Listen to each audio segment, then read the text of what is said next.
Hello दोस्तों, स्वागत है आपको नई क्लास में नए टॉपिक के साथ में। आज मैं ऐसे ही खाली बैठा था, कुछ रिसर्च कर रहा था, चीज़ों को देख रहा था, तो मैंने देखा ये जो अपरा वाला जो आपका टॉपिक है ये 2022 में, जी हाँ 2022 में 7 सेट बनते हैं, उनमें 3 सेटों में पूछा गया है और साथ ही साथ में 23, 24, 25 हर साल पूछा जा रहा है और अब 2026 में भी पूछा जाएगा। तो इसके लिए मैंने सोचा क्यों ना एक छोटी सी क्लास को बना के इस टॉपिक को कवर कर देते हैं, क्योंकि अपने आप में इंपॉर्टेंट टॉपिक है और आपका जो चैप्टर है मानव जन्म उससे रिलेटेड है। अगली चीज क्या है, जो इसके कार्य है वो महत्वपूर्ण है, तो इसको मैंने कवर करने के लिए छोटी सी क्लास बना दी है। देखो बायोलॉजी जैसे सब्जेक्ट में मैं लंबी लंबी क्लासेस नहीं बना रहा, छोटी छोटी क्लास बना के जो जो टॉपिक्स हैं आपके, चाहे लघु बीजाणु जनन हो, देखो उसमें क्लास थोड़ी बड़ी बनी थी, लेकिन जो जो पूरा टॉपिक है उसको कवर कर दिया था बना के। यानी कि एक क्लास बनाएंगे, उसमें एक टॉपिक को कवर करेंगे, चाहे वो छोटा हो चाहे बड़ा हो, लेकिन आपको डिटेल में पूरा कवर कर देंगे, ठीक है ना। ये हमारी स्ट्रेटजी है बायोलॉजी के लिए, ठीक है। तो देखो सबसे पहले मेरी बात सुनो, क्या होता है अपरा।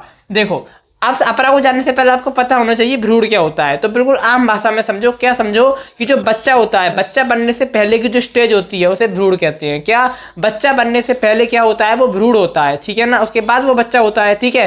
तो ये समझो, अब देखो क्या लिखा है, अपरा एक ऐसा अंगूठा अंग है, यानी कि अपरा एक ऐसा अंगूठा अंग है, अपने आप में एक बहुत ज्यादा महत्वपूर्ण अंग है। क्यों महत्वपूर्ण है, तो देखो जो गर्भाशय की भित्ति को भ्रूण से जोड़ता है, जो हमारा गर्भाशय होता है उसकी जो भित्ति होती है उसको भ्रूण से जोड़ता है, जो कि आगे चल के बच्चा बनता है, ठीक है ना। तो उसको क्या करता है, भ्रूण को भित्ति से जोड़ता है। क्यों जोड़ता है, अपरा द्वारा ही भ्रूण का क्या होता है, विकास होता है। यानी कि अगर वो नहीं जोड़ेगा तो उससे क्या होगा, अब भ्रूण को पोषण नहीं मिल पाएगा, भ्रूण को ऑक्सीजन नहीं मिल पाएगी, भ्रूण के अंदर जो रोग हैं वो नष्ट नहीं हो पाएंगे, ठीक है ना। यानी कि भ्रूण की सुरक्षा करता है अपरा। क्या है, एक लाइन में बोलूं तो ऐसी संरचना या ऐसी नली जो भ्रूण को सुरक्षा प्रदान करती है और गर्भाशय और भ्रूण को आपस में जोड़ के रखती है, ठीक है ना, उसे कहते हैं अपरा।